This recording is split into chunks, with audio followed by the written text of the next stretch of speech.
আজ একটা ছোট মিনি ব্লগ নিয়ে চলে আসলাম। দেখো আজকে কিছু সবজি দেখাবো তোমাদের। দেখো আমার গাছের বেগুন, এটা লঙ্কা, এটা আমার বাড়ির সবজি দুটোই।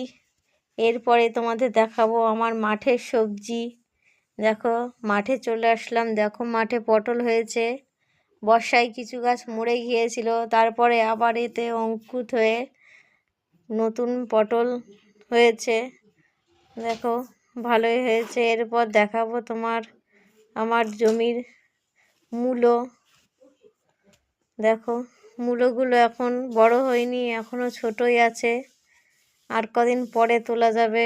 এখানে দু রকম মূলো আছে, সাদা মূলো আর লাল মূলো। এটা দেখো সাদা মূলো। এরপরে দেখাবো তোমাদের লাল মূলো। দেখো এটা লাল মূলো। এখনো মূলোগুলো মোটা হয়ে পারেনি, এখনও কিছু দিন লাগবে মোটা হতে। এমন মাঠের কিছু ভিডিও দেখার জন্যে আমাকে সাবস্ক্রাইব করে পাশে থেকো, আরও নতুন নতুন ভিডিও দেখার জন্যে।